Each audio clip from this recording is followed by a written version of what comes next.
Welcome to Journeys into Enlightenment with Janet. Join Janet and her friends as they gather at the intersection of consciousness and self-experience, what being consciousness in human form is all about. Access heart-centered awareness with them and feel the difference in the moment that will last a lifetime. Hello, and welcome to Journeys into Enlightenment with Janet. I'm Janet Barrett. Thank you for joining me as I extend you this invitation to a moment in time that can be transcendent for you. In being present, we are creating our realities. How you experience and live your life is in a moment-to-moment dynamics that you're probably not aware of. It is easy to take for granted what our individual lives appear to be. It is designed to be that way. But, in truth, we each set the parameters, the agendas, the tone, and shape of our lives. Becoming aware of your settings is what this podcast is all about. Only with awareness can one expand and change what doesn't bring in the pleasure of being alive. Always there will be challenges to be dealt with. That is the given. How, what kind, and our resulting conclusions are up to us.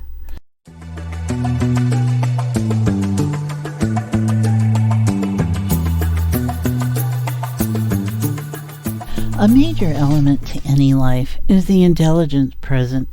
Our minds within our bodies are the individual interfaces of our spiritual core essences. Mind forms our biases, our interpretations of our perceptions. It collects, validates, collates, and coordinates information that then constructs and supports the myth, the stories we each embody. The wellness of your being form is based on those biases, genetics, influences, feelings, experiences, associations, in creating your sense of reality. Learning what mind is and how to use it well is essential. We will do that today with my guest, C. James Jensen, Jim. His new book, Expanding the Power of Your Subconscious Mind, is an updated commentary on a classic, The Power of Your Subconscious Mind, by Dr. Joseph Murphy, that was written 50 years ago. It is still relevant, perhaps even more so, as people are dealing with this time of virus, to step back, go inward, and examine being human and being part of humanity and the cosmos. Jim will share with us the parameters of our subconscious mind and the wisdom to be found for each of us in learning how to use ours well.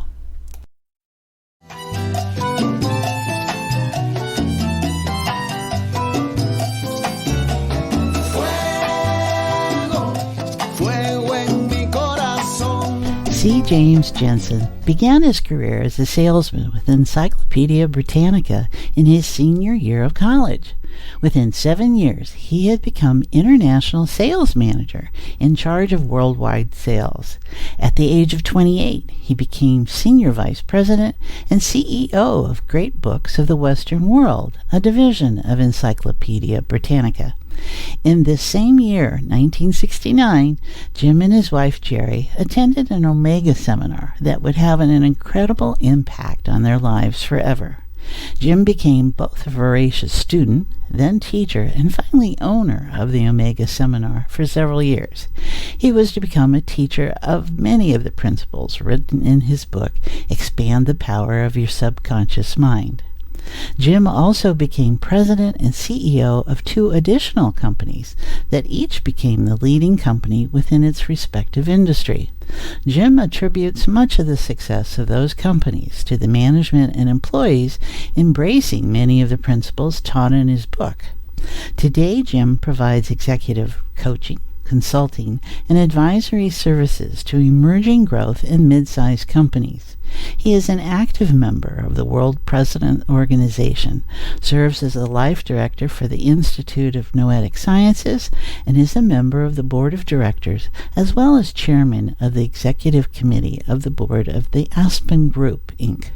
You can contact him at his website, cjamesjensen.com, and at Facebook, Facebook.com, C. James Jensen Author, and LinkedIn at C. James Jensen.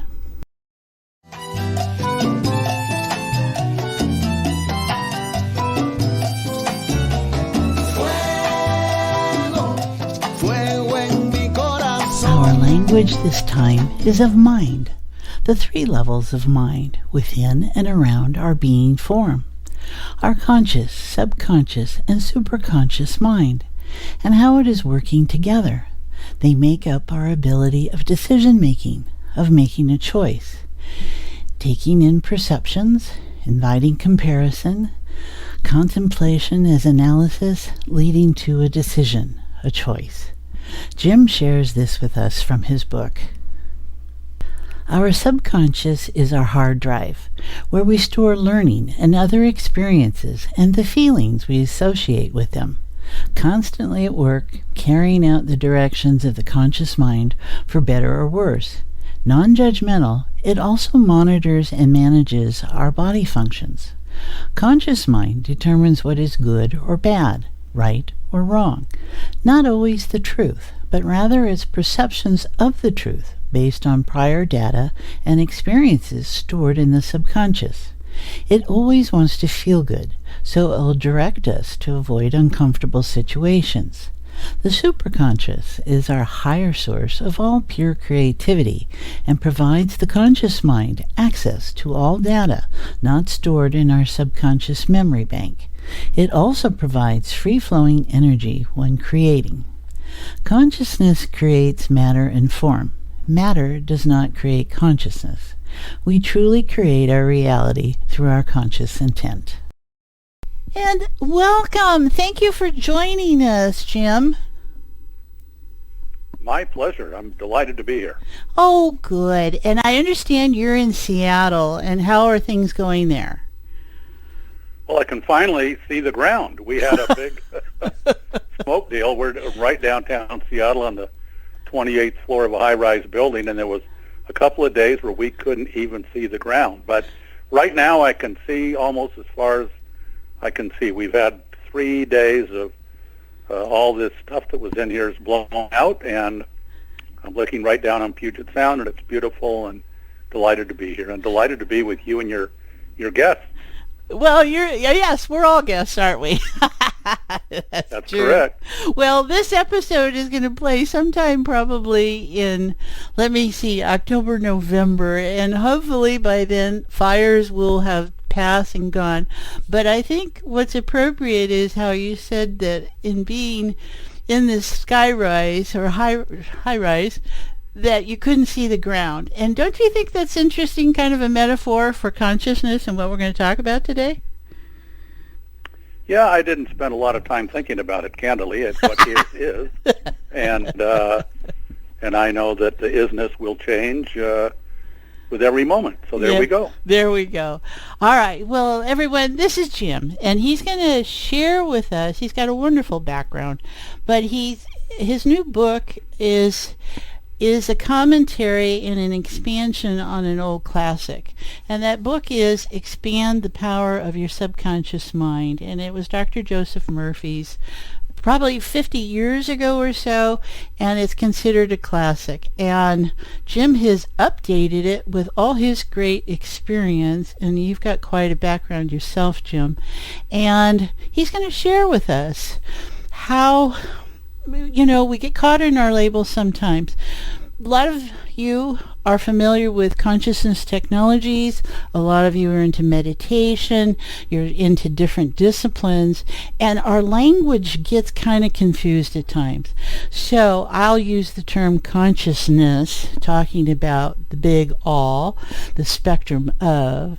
And we hear terms like mind, subconscious, superconsciousness, all these different labels. And so Jim's going to help us get clear on what we're talking about, how it can apply in this updated current world view of information that we have present, and where each of us, certainly in this time of COVID, with our internal awareness popping like crazy, about how to navigate through life. Does that sound about right, Jim? That sounds good to me. Sounds good. All right, everyone. So let's just bring us all into being present, and we'll each do it, feel it our own ways, but just notice your breath. Doesn't have to be any special breath. Just become aware of your breath. Shift your attention. There we go. And then notice your heartbeat. Notice that you have one. And these are the two symbols that we are alive. Now, bring them into sync. Become aware of the breath in your heart and your heart in your breath. There we go. And just notice what that feels like. We're allowing it to expand into our state of awareness, of being present, where our story, mind, conscious mind, is going to just go over there a little bit. And we're going to be left free of the dictates of our biases and perceptions. So just notice. Some of you may experience it as calm, sacred, restful, whatever word there might come into play. But it's not about process. It's about just lightening the veil between what we think reality is and where we form reality out of. There we go. So as we move into the field of unified consciousness, heart-centered awareness, there is no mind in that. We'll just shift that over there and allow ourselves to be present. That's got a lot of shift to it. How you doing there, Jim? What do you notice right in this moment? I'm present. Give us some words about that. How do you experience being present? What does that mean for you? Well, I think that I look for a lot of people, they have kind of a timeline of life, and if we put a line across a piece of paper, some people would label the left end the past and the right end the future, and then we draw a line in the middle and we'd say, this is now. Mm-hmm. And I'd say, is that now? They'd say, yeah. I'd say, no, it's not. I said, this is now. And I would move it a little bit to the right, because the only time there is now. There was a past, and we have the potential for future nows. But if and when those times come, it will be now. And yet, many people and so when is the only time we can be happy? Now. Well, if we drag some past nows that were unpleasant experiences or events or whatever into our current now, we interfere with our inner happiness, our inner being, whatever, because again, the only time we can be happy is now. But some people tend to drag the past along, and it does, it's an obstacle to experiencing the fullness and the joy of now. I see, because you can feel the conditioning that the past, when I was happy then, puts on being present now. That's correct. Yes. All right, everyone, you got it right there. So just be noticing as Jim just totally blew open that field that there is only the now.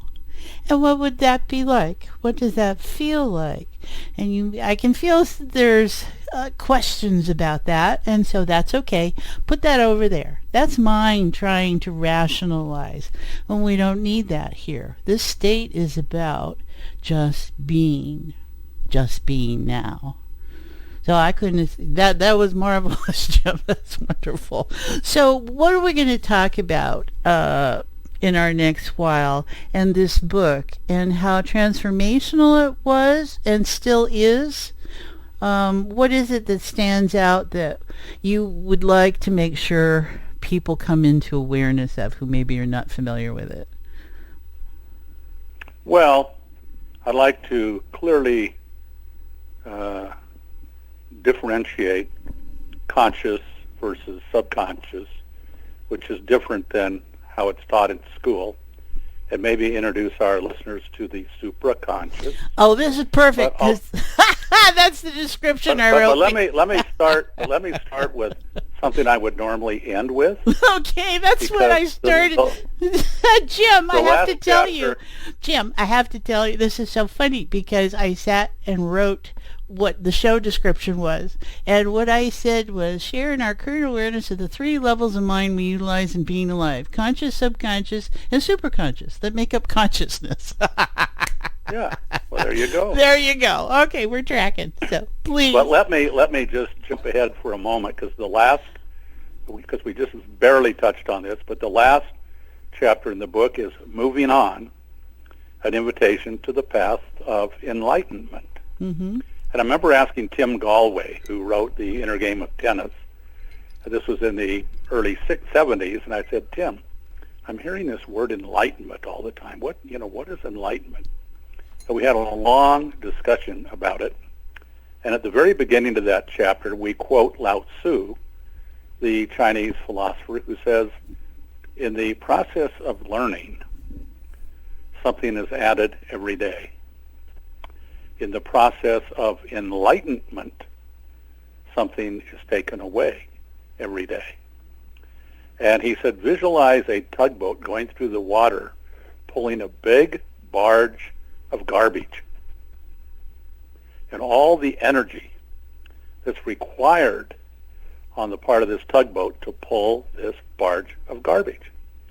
Well, in that example, all we have to do is go out and cut the line Yeah. between the tugboat and the barge and free up all this garbage that he's dragging through the water, and he can move through the water effortlessly. And I think it gives us the opportunity to say, since the only time there is now, do I have a barge that I'm towing along from the past that can impact my current energy field with things that I no longer be needing to drag along with me? So I don't know, you just said something that triggered that thought in my life. But yes, we'll talk about the conscious, subconscious, and supraconscious. Well, I'm just cracking up because I looked, I scanned through the book and I came to conclusion, expanding on enlightenment, the last chapter in your book, and I read it and I went, oh, this is what we want to talk about. So Yeah. Well, so we're fighting now. What in that story? I can feel that people are upset that barge just went what happened to the barge? Right? It's no longer part of the life of the tugboat, so the tugboat doesn't really care.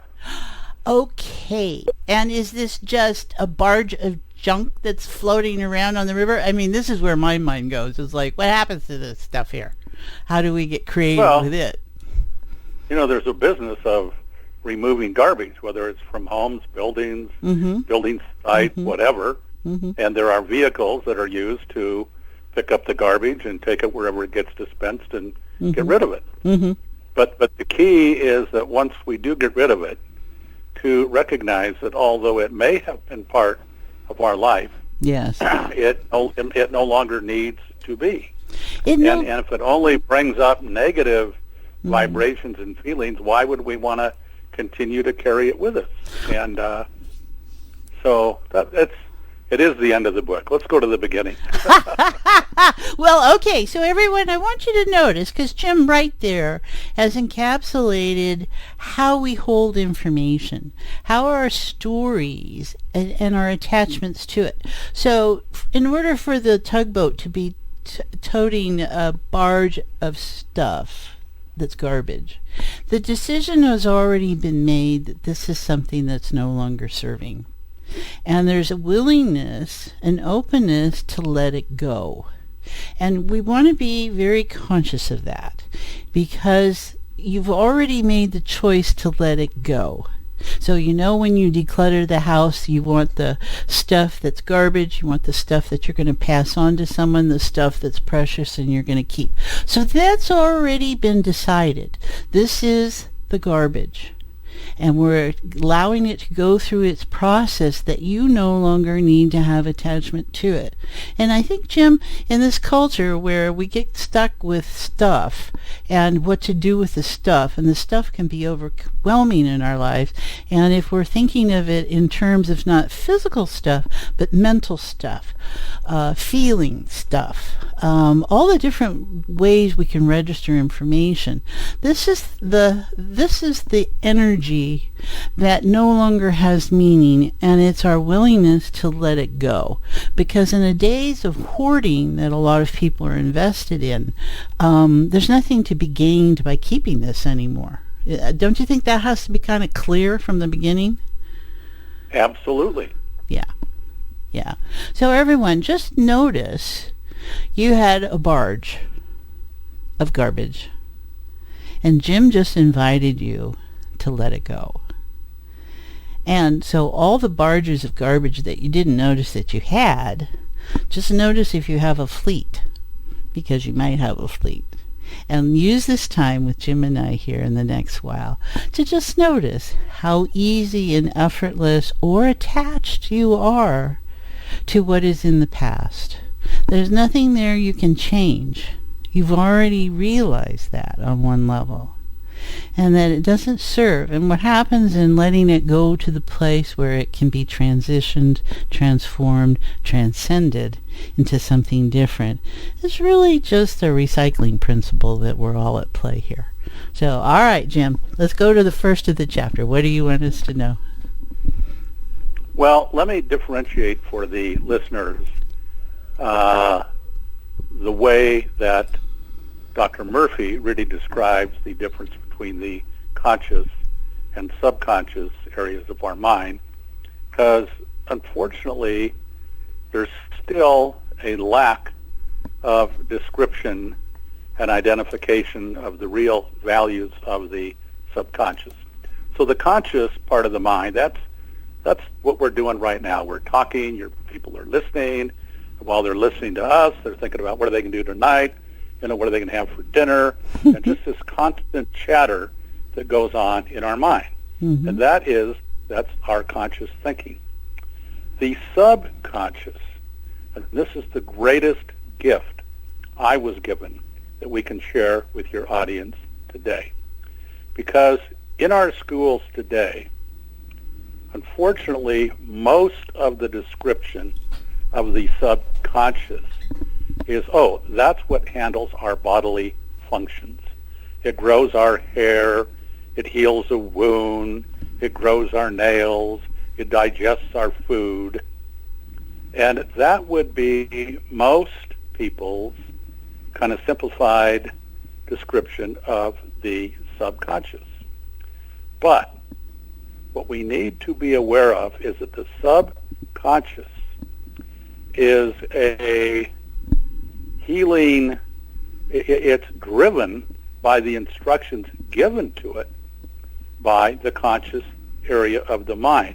And it's totally non-judgmental. So it will work just as hard to achieve a negative instruction as it will a positive instruction. But here's this incredible, valuable tool that most of us really are not so consciously aware of how it works. So let's say that we say to ourselves, and by the way, it's totally non-judgmental. It will work. It'll work just as hard to achieve a negative instruction as it will a positive. So if I'm saying to myself, God, I always get nervous when I get in front of a group. Bingo. Subconscious says, got it, boss. We'll make sure you do. You'll screw up. Mm-hmm. We love you. Right. Or I can never remember. I have such a problem remembering names. Mm-hmm. That's an instruction to this servo mechanism, the subconscious, that works 24/7, carrying out the instructions given to it by the conscious area of the mind. Mm-hmm. And Joseph Murphy gives a great example. He said, visualize an ocean liner going across the sea, and the captain would be like the conscious area of the mind up in the helm of the ship, barking out signals to the crew, full speed ahead, port starboard, 10 degrees north, whatever. Mm-hmm. And the crew is like the subconscious down in the hold of the ship below the water level can't even see where the ship is going. Right. And it simply responds to the conscious and says, aye, aye, sir, we got it. And they will follow the instructions precisely given to it by the conscious area of the mind, not minding whether they run the ship into the rocks, hit another vessel, or get it safely to its destination. So we have this tool that's probably the most important part of our being as it relates to performance, achievement, behavior, our personal health, which is the subconscious. And this book, God Bless Joseph Murphy, really, really opened my mind substantially more than it was open to the true value of the subconscious. Yeah. And it can assist us in healing. I mean, I've had, as I know you have, I've had a couple of healing episodes where conventional medicine or whatever said that I was going to have to live with a certain condition for some extended period of time, and that didn't work with my schedule. so I said, well, we'll fix that. But anyway, it's incredibly powerful, and so I want our listeners to really get clear, if they choose to read the book and or write down notes from what we're talking about today, is there's nothing you can do that would be more productive, increasing your own productivity. Now get this, productivity, not just in your work, but in relationships, in parenting, in teaching and coaching, in your personal health, in all aspects of your life, than to realize this love affair that you can have with the subconscious. But I think that most people just take for granted, well, that's how I digest my food, and I cut my arm, it'll heal, thank you, subconscious. But it can do so much more powerful. All right, everyone. Jim, you've brought up so many different things to be aware of, or we can hold awareness of, and that for me, the world is a user-friendly place. My body is a user-friendly place. Now, it doesn't always show up that way. And so what? That's the illusion that it's running. That provides the context for how I experience being and where that takes me. And so in addressing the fact that there is nothing to fear here, what you have is an assortment of biases and self-perceptions that we set up and experience and say that becomes us, but it's really not. It's just how we're showing up in that way. And you've opened up that the subconscious mind, running all the time, allows itself, it seems its job or its role in the collective experience of what being human is and how mind can work and stuff. Its job is to just make happen. That it doesn't judge. It just is the neutral participant that says, oh, okay, fine, and this is what we'll do. You tell me what you want. And its job isn't to judge. It isn't to decide something. That's what the captain is for on that ship. I'm just supposed to, move the paddles, or whatever the role is. And that's all I have to be concerned about. So I allow other to imprint me with direction, with what the goal is, what the big picture is. And I think that's a powerful way to deal with ourselves. If we're not in judgment of our own mechanism, and we can allow, how is this useful? So whatever I put in, you've given me a reframe for the reframe in becoming aware of my self-talk and how I've set myself up. And what you're asking us is to pay attention to what that internal conversation is, don't you? I think. So that was really clearly shared. So everyone, just notice, do you listen? Do you allow yourself to listen in a user-friendly context? And what do you become aware of? There we go. Got some shift in that, Jim. All right. Please continue. Well, let me share an experience I had actually 51 years ago. Okay. And my first career was with Encyclopedia Britannica, which I started as a salesperson at the age of 20 when I was in college. And by the time I was 23, I was one of the top salespeople in the company. And at 25, they sent my wife and myself to Sydney, Australia, to run all of Australia and New Zealand. And at 27, I was placed in charge of worldwide sales. That same month, January of 1969, I was featured on the cover story of Fortune magazine. And people would always say to me, Jim, what do you attribute to your success? And in retrospect, I don't think I ever had any answers that were beneficial to the person asking the question, but I'd say things like, well, I really work hard, I've got a great attitude, I'm very positive, and just rattle off a bunch of nonsense.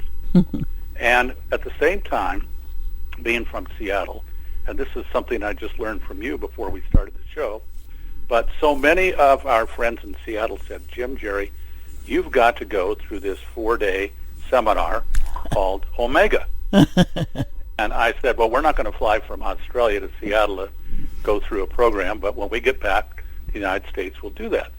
So we came back to Chicago, where we were headquartered with Britannica in 1969.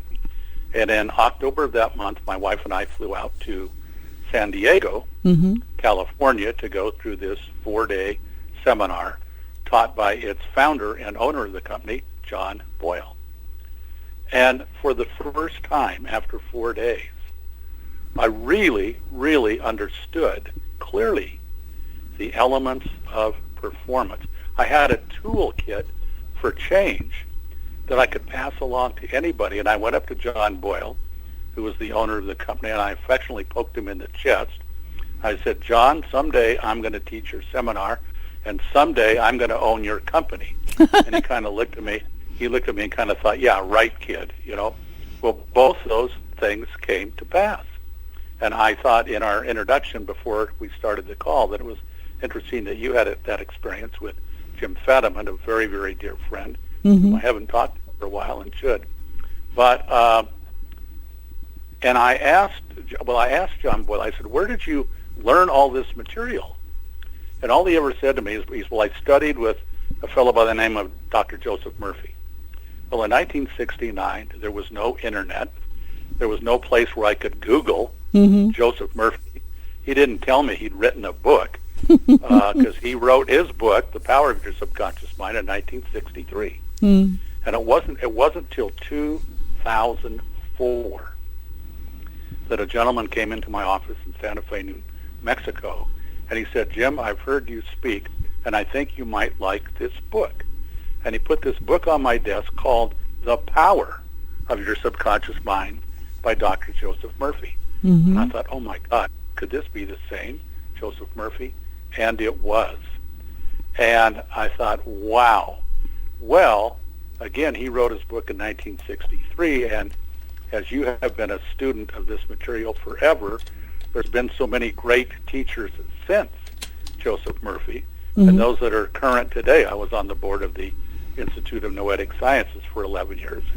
People like, Dean Radin and so many wonderful, brilliant minds. And I thought, here's an opportunity to bring Dr. Murphy's work into the 21st century. So thus the title of the book is Expand the Power of Your Subconscious Mind. But we've kept his original book as part one of our book, so people will get the full essence of what Murphy wrote about in 1963, and then part two is what has happened since then, that we can bring this work forward into the 21st century. And that's how the whole book occurred. So, you were a encyclopedia salesman. So you are... Most of your listeners probably have never heard that. I was going to say Encyclopedia Britannica might be foreign to young people. But what that strikes me, though, is the analogy of there's all the information we think we know, right? The encyclopedia used to be that way. And so here you are in finding the internal way of accessing all information, through the subconscious mind. I think that's just wonderful. Yeah. So everyone, just be noticing what it'd be like to have the access to all information. And we do have Google and we do have the internet, and what we're talking about is your internal Google and internet that really has no limits, and you just have to allow yourself to be in that framework. That's what being present is. You have access to all information. Now, the challenge comes in when you have to be able to recognize it, when you have to be in the correct alignment with the information in the language that it's coming in, and appreciating how creative the world and creativity in general, the whole nature of it, and how stuff shows up. And can you tell the stuff that's the garbage or the stuff that has the nugget in it, right? And sometimes we have to look for information free of our own biases, but also with how it's presenting itself. And I think that's one thing that happens, Jim, is that we get caught up in what something looks like and something feels like, and that's really the distraction part of the awareness. And the gift is being able to look beyond that and really just appreciate what is present and enjoy it as part of your own creativity of experiencing life and reality. Well, that's a perfect introduction to the third area of the mind. Okay, I'm good. Which is called the supraconscious. Okay. And so what's the supraconscious? Well, the supraconscious is the study that all knowledge in the universe is available to us at some level. Mm-hmm. If we know and learn how to access it. So we've heard of great writers, opera singers talk about how things just came to them. Mm-hmm. They'd go to bed at night and they'd say some either affirmation or prayer or something. In the morning when I wake up, I want to have this information regarding the next chapter. And they'd wake up and grab this pen and pad next to their bed, and their hand would start writing faster, than they could even write. Mm-hmm. And they weren't even consciously aware of what the information was. Right. But it would come through at a higher level. And so in the book, we talk about the 3 steps. It's a 5-step process, really, but of problem solving. And 95% of our problems can be solved between the conscious and the subconscious. Step 1 at the conscious level, identify and define what the problem is. 2, we consciously look at all the potential options and solutions to the problem. And then 3, in working with the subconscious, we go about to solve the problem. 95% of our problems will be solved that way. But occasionally, we run into something and we say, I just can't seem to get the answer to this. And we keep asking, keep searching and searching over and over and over. Well, at that point, for those of us that have learned about the supraconscious, we can turn the problem over. And that's step 4, where we say to the supraconscious, I've worked on this long enough. I'd like to turn this over to you, please. And if you need it by a certain time, so I'd also like a response by next Wednesday, by 12 noon. Now, here's the 5th step, which is so important, is we get busy doing something else. We don't take the problem back to the conscious level. You have to shift your attention. We could be out and doing something leisure. We could be going for a walk, playing a game of golf, rather, and all of a sudden, wham! Out of the clear blue comes this thought, and we go, oh my God. And we weren't thinking about the problem. Mm-hmm. Oh my God, that's the perfect solution. And then we'll usually say something like, why didn't I think of that? Well, if you didn't, who did? But I'll tell you a story when we were living in Portland, and we had a problem we were dealing with in the marketing department. And I brought 6 of our marketing directors, executives together on a Friday afternoon for a meeting, and I included our corporate secretary to come in and take some notes. And I said, okay, look, we've worked hard long enough on this thing. We've got to get this solved. I'd like all of you to please turn this over to the supraconscious. We're going to get together at 10 o'clock Monday, and this thing will be solved. And all these people have been through the same training, that you and I had been through, because we brought that in-house. So we got together at 10 o'clock Monday morning. I said, okay, who's got the answer to this problem we're working on? And our little corporate secretary, who couldn't spell marketing, raised her hand, and she said, Jim, I was working in the garden yesterday over the weekend, and this thought occurred to me. Could we not do? And she goes, like 1, 2, 3, 4, 5. And all the marketing geniuses, mouths dropped wide open, their eyes got as big as saucers, like, why the hell didn't we think of that? That's the perfect solution. And it came from somebody who had no training, no experience whatsoever in marketing. So I'm sure we've all had, in fact, let me share an experience that probably every listener has had as it relates to the supraconscious. We're going to go on a trip. We have an early morning flight. We normally get up at 6 in the morning, but tomorrow morning we've got to get up at 4. We don't necessarily go to bed earlier. We might go to bed later because we're doing last-minute packing and so on. So we set our alarm for 4, and then we call the person we're traveling with. And I'd say, Janet, would you please call me at 4 in the morning? He'd say, absolutely. And we go to sleep. We're sound asleep. The room's dark, and boom, we wake up with a start. And the room is deadly silent. We look over toward the alarm clock as the minute hand is going from 3:59 to 4, and zzz, the alarm goes off, zzz, the phone rings, but what woke us up? The supraconscious woke us up because we said this is so important. And I'm guessing every one of your listeners is probably nodding their head and say, yeah, I've had that experience. Well, that is the supraconscious, and that's how it works. So we go into this in detail in the book. So I'm just trying to give some highlights here and hopefully stimulate some interest that your listeners would like to learn more, and that's why we put this work together. Got it. So everyone, just notice how many times have you had the experience? I used to freelance in the makeup and modeling world, Jim, and I always had a different schedule. And so waking up, all I had to do was think of the time that I needed to be up. I never set an alarm clock. I just always woke up, and it's still today will work for me.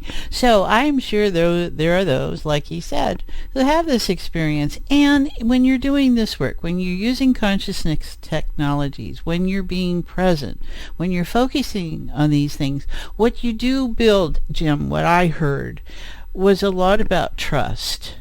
Trust that the information will be there. Trust that once you put it out, and I have this with clients and students all the time, is that we tend to think too much, right? And so we think ourselves into the pattern of there being a problem that has to be solved. That reality state is holding, so it never gets solved, because that's not what the state's about. The state is about having a problem that needs to be solved. So as you're changing the state, in that state you go, oh, this has been solved. I don't need to think about this anymore. It will come. That changes the state to, this is problem solved. I have the answer state. And then you're in that awareness, that reality, and something shows up. And what you clearly demonstrated was the ability to, you don't need to know anything really and your experts were boondoggled because they knew too much and they couldn't think their way out of a box. So they had to allow someone who was not in that mindset, who just was open to hearing something different and was able to go, oh, okay, this might relate, right? So there was enough awareness there. But that is so often how life demonstrates itself when you're in these kind of consciousness that answers are available. And too often we hold that we have to go to someone else for an answer. And what you're inviting and reminding us again is that the answers are within us, and we just have to get out of our own way and let them be present. Well, and it's a leap of faith. Initially when we hear about the superconscious, you go, yeah, right. Well, I'll give it, and then we have a couple of successes, and our inner knowledge, trust, faith grows. We say, there really is a power here. And, after some period of time and a few good successes, we know this is part of our being, and we can truly, truly use it productively, effectively, successfully, and know how to use it. And it's quite powerful, and again, it's all in our book, and I think it's written in such a way with today's experts who really know this subject matter so well, that we bring them into play, and I think the readers would really understand there's something here that is beyond what, again, is currently taught in school. What's taught in school today is the subconscious just grows our hair, digests our food, and, that's it. I mean, it's ridiculous. Well, now you're coming out of a business viewpoint, would you say? I mean, that's how you got into this, or was, before you started your Encyclopedia Britannica career, was there some awareness of psychic abilities or religious dogmas, or was there something at play that this kind of just was your journey into awareness of? That's a good question. I would think that people always describe me as being very positive. Okay. I always look for how something could be resolved rather than how it could not. Mm-hmm. I think I just had I don't know if that was part of my upbringing or where all this comes into play, but people would come to me and ask me questions that there would be no basis for them asking me that particular question. But I guess I'd say, gosh, I don't have that answer, but let me give it some thought. And maybe subconsciously I just turned it over to the subconscious. I didn't dwell on it, or the superconscious, and then boom, I would get something. But I didn't have the language of all of this, and to be respectful, that my primary motivation in selling encyclopedia was not to read the books. It was to earn the commissions and the money I needed to get through school and do what I needed to do. But I thought it was certainly a quality product, and I felt good that people were bringing this into their home for their own benefit as well as that of their children. But, you started out talking about self-talk, and I think for me, this whole journey has not just been about work, business, but it's been about families, about raising children. We say things oftentimes that we think we're being loving in a parental relationship, for example, when we say to the second son, Tommy, I don't get it, why you're bad at math. You're just like your brother. He was always terrible at math too. And to little Tommy, who's 7 years old, they're looking up at this person who's God to them. Yeah, right. And so once we understand, and then, so what now, his new self-talk is, hey, do you like math? No, I'm terrible at math. I've never been good at math. Really? What, because Dad told me? And, now they're in college, and they'll avoid a math class because they're bad in math. Yeah. Well, the truth is, we know they have all the capacity in the world to be great at math. But if their self-concept is, I'm lousy at math, the subconscious says, okay, boss, we got it. Yeah. We'll make sure you are. Yeah. We'll make sure you get a D or an E. We got it all lined up. Don't worry about a thing. You know, it's just remarkable how it all works. And again, this stuff is really not taught in schools, but that's okay. That's why we're here, right? Right, exactly. We can choose to educate ourselves in ways that are more useful. We do know. So what Jim is inviting all of us, everyone, is that in hindsight, in retrospect, and you can hear in his example all the things you ever said to your child or were said to you as a child, and how much you've taken that in and are holding as who you are when it's really just someone else's outside vision or words.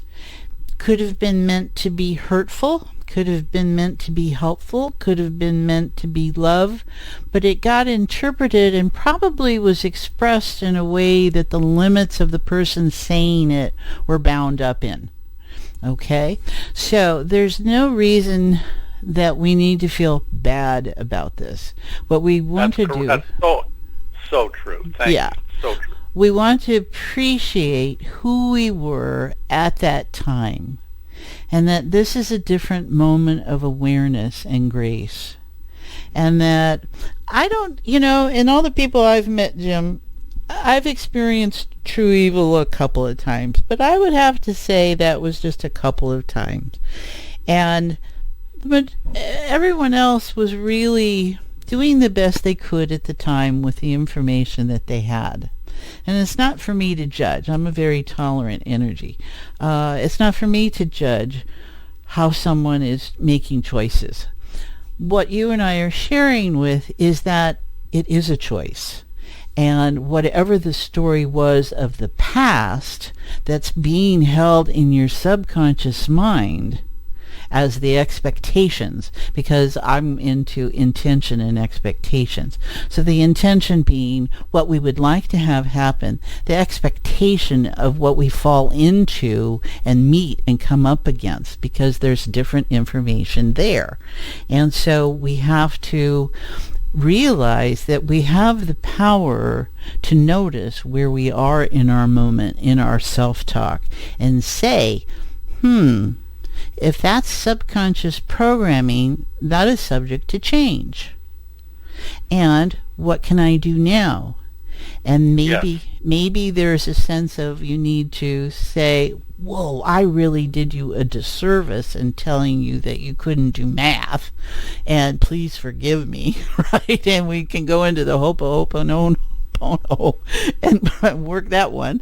And just appreciate that, let me be with my child again or my grandchild, and now I have awareness and I can say, you are an individual. What do you notice about math? And how can I help you? And that's what wisdom is all about, I think. And in realizing that we're educated, and we can be educated, and that we may have to unlearn a whole lot, and where we find that we can experience the grace in being present and in being alive. Well, everything we've ever done, the experiences we've had and the feelings associated with those experiences are all stored in one of the millions or billions of cells in the subconscious area of our mind, much of which we oftentimes forget. And this is why when people have certain phobias, if they're afraid of flying or they're afraid of a garden snake or afraid of whatever, in age regression hypnosis, the therapists are able to take somebody and take them back to an earlier period of their life in which they recall some of these episodes that they don't remember in their current state of consciousness, and it helps them understand why they have these built-in, say, fears or discomforts or whatever about things they might want to change about themselves. So for what we use, and this is probably, I don't know our time level here, but maybe at some point a time to talk about the use of affirmations and how we can use affirmations constructively to add to or bring about changes in any area of our life that is important to us to do today. Okay, well, we're running about 48 minutes on our time. Let's just pause here a moment. We're at 48. How long would your explanation about affirmations take, Jim?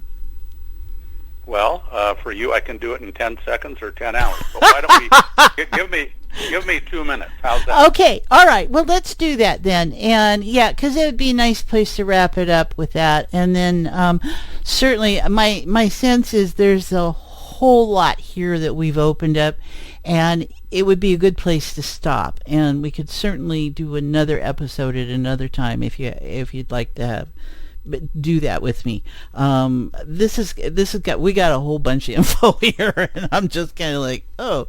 So if that's all right with you, so we'll do this explanation. Absolutely. Is there anything, and I'll ask you, is there anything that you want to leave them with or to pay attention to, or are you presenting someplace or an event or anything that's coming up? I love them all unconditionally. Okay. And I think that if you'd like to go to my website, it's just the spelling of my name, all lowercase. Okay. cjamesjensen.com. Okay, I will ask you that then, and we'll get that recorded on part of this at the end of this episode. Okay. And there are speeches I've given, but there's also a whole section on interviews with people like Janet and others, in which you're going to get the benefit of their thinking. Okay. But let me wrap up on affirmations. Okay. A lot of people have said to me, "Gosh, I've tried affirmations. They just don't work for me." And I'll mention that because I think so. Yeah. All right, sweetie, hold on just a minute. We're at 49:50, so we're going to pause for just a moment, and I'll count us down. Perfect. Okay, 1, 2, 3. Jim, let's talk about affirmations. That sounds like a great way to wrap up our conversation. What would you want us to know? Well, there are 3 steps in effectively using affirmations, and a lot of people only use the first step. But first, we want to write down a statement in the first person present tense as though it already existed. Yeah. I'm really good at da-da-da-da-da-da-da. Mm-hmm. I really da-da-da-da-da-da-da. I remember, I'll tell you an exact story. At one time I'd gained some weight. I was up to 225 pounds. And on a physical examination, my doctor suggested it might be good for me to lose 25 pounds. Well, in the old days, I would have just said, okay, I weigh 200 pounds. I mean, the reality was I was showing a weight 225. Mm-hmm. I weigh, that's the affirmation. I feel good that I only weigh 200 pounds. And that would be it. Mm-hmm. And nothing would change, except I might go to 230.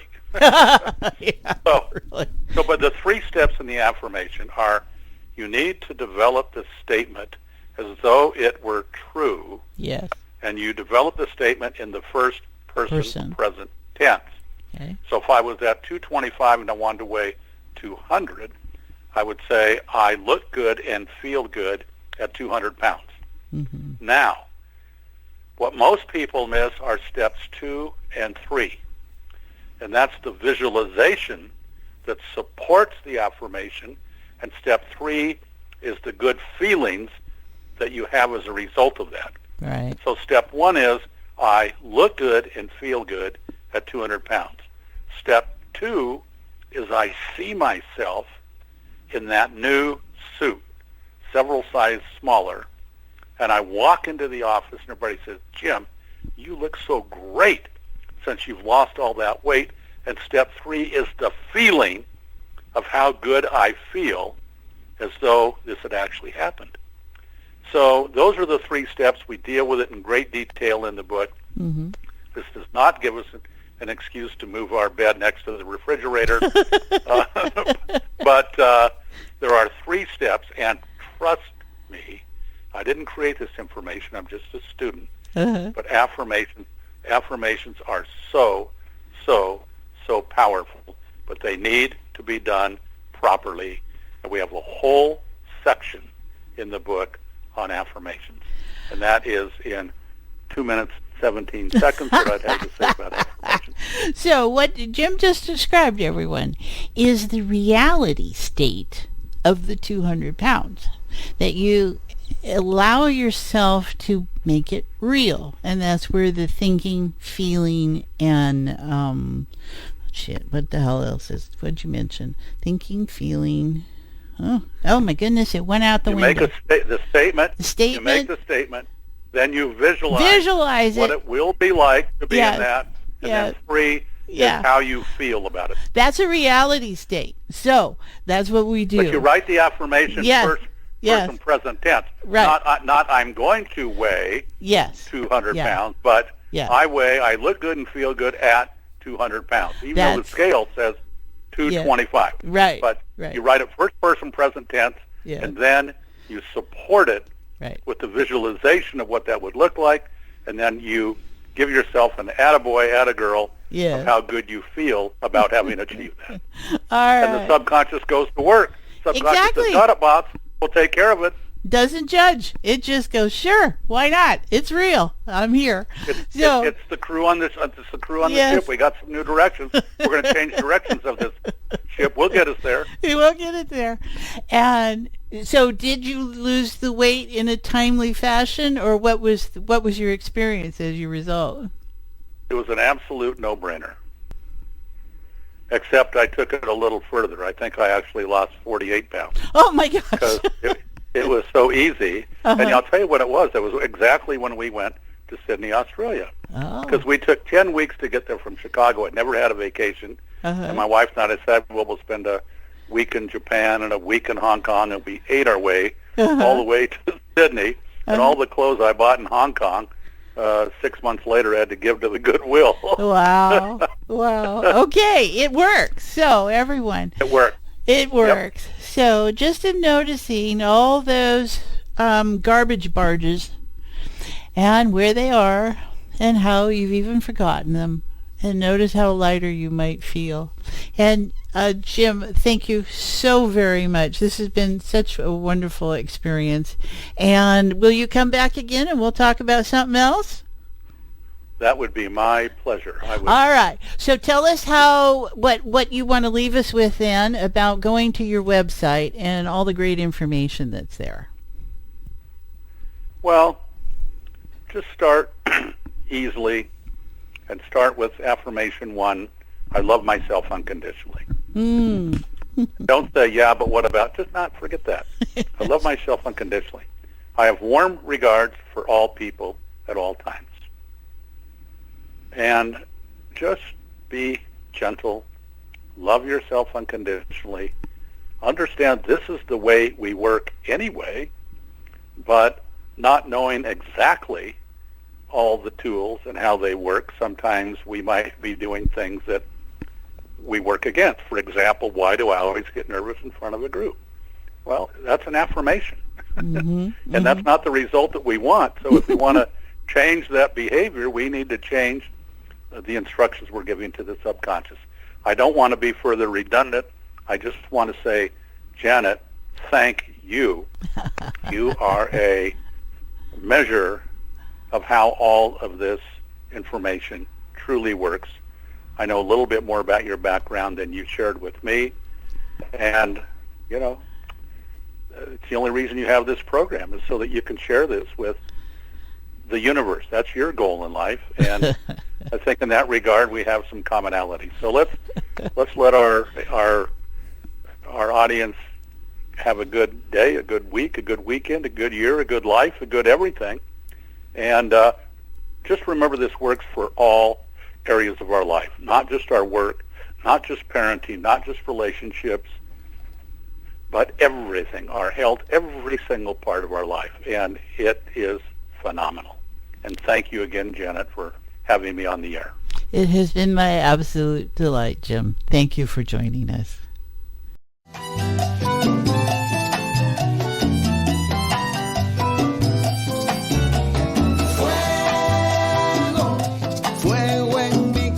Jim reminds us to To many people, when they complete their university studies and go through the commencement ceremony, they think they are through with their formal learning process. They forget that the meaning of the word commencement means beginning and not ending. Consequently, I am an avid student of personal growth, and especially that which relates to our mind. Jim began meditating shortly after attending his first Omega seminar and continues to do so to this day. I will note here that Omega seminars that was so powerful for Jim and my husband, for instance, we both attended years later, ended operations 25 years ago. It was an exceptional human potential experience at the time. And here's this quote that Jim mentioned during the conversation. In the pursuit of knowledge, something is added every day. In the pursuit of enlightenment, something is dropped every day. Lao Tzu. Here is some of the wisdom from Dr. Joseph Murphy. The reason there is so much chaos and misery in the world because people do not understand their interaction of their conscious and subconscious minds. When these two principles work in accord, in concord, in peace, and synchronously together, you will have health, happiness, peace, and joy. There is no sickness or discord when the conscious and subconscious work together harmoniously and peacefully. And this one. The solution lies within the problem. The answer is within every question.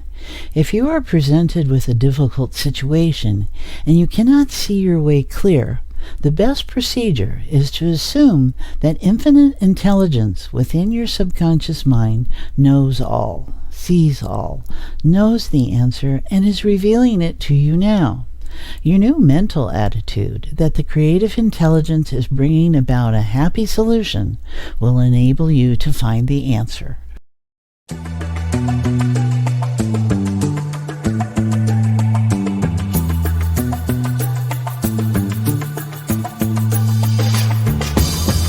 I am using a piece that Jim has written about meditation recently, Meditation in Times of Crisis, as our episode 48 blog.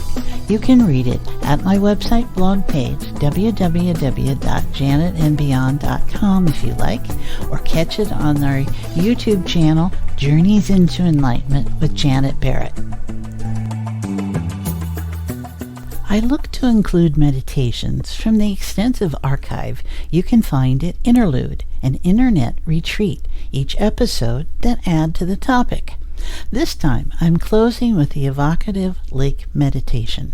It is a lovely follow-up about using our minds in meditations. Enjoy. Lake meditation. Rivers and streams are always going somewhere. A lake stays put. Most of the time, our mind may run along like a babbling brook. In meditation, we still the mind so that consciousness is like the still waters of a lake. One may approach a state of meditative mind through relaxing into a passive, reflective condition. Lake imagery can help you get there. Imagine a late summer day at a beautiful mountain lake. There are no people around.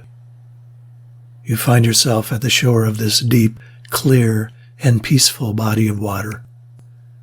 You are comfortable and safe, and you experience a great feeling of well-being as you appreciate the beauty of the place. Looking into the depths of the water, you find peace and calm. You see the lake as reflecting the mountain and trees and sky and all the world, but also reflecting your own mind. Imagine your mind taking on the attributes of the lake. The chatter of civilization seems far away and of no great urgency. You are where you belong right now. Nature has placed you here and grants you permission to stay. Thoughts may ripple the surface like a breeze upon the lake, but deeper down they have no effect. For this brief time, those thoughts are of no importance. Your mind becomes still and clear Your conscious mind becomes passive. Your mind is quiet and deep, but peaceful. It has nothing it must do and no place it has to go. You are content to rest here in this peaceful, deep calm. Your mind is cool, clear, and at rest. Sounds may punctuate the stillness, but they require nothing of you, and they pass away. Allow your mind to sink into the still water. Allow consciousness to sink into the depths. Rest there as long as you want, and then rise up to the surface again. As you return to your daily round, carry the peaceful spirit of lake consciousness with you.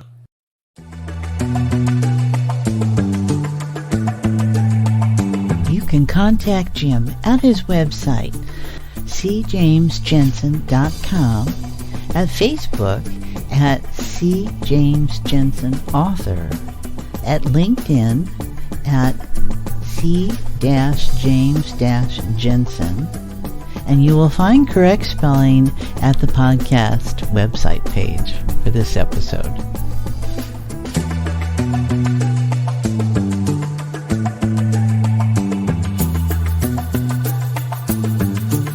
Thank you for joining me here at Journeys to Enlightenment with Janet. A new episode is released every 2 weeks. Any questions or thoughts or guests you'd like to suggest, you can email me directly at janetandbeyondpodcast@outlook.com. For more information about all the elements that make up each episode, they are on my podcast page at my website, www.janetandbeyond.com. While there, you will also find information about my other podcast show, Conscious Conversations with Joan and Janet, and all about my work with clients. You can sign up to receive my regular weekly blog, Life in the Beyond, Journeys into Enlightenment. If you're looking for other regular opportunities to sit in heart-centered awareness with myself and others, you can join us in my Fuzzy Photons playground groups I offer on Wednesdays. Live interactive space via Zoom video conferencing. You can follow each episode of this podcast series on my YouTube channel, Journeys into Enlightenment with Janet Barrett. Till the next time, notice what feels different right in this moment. It is real, and it can last a lifetime.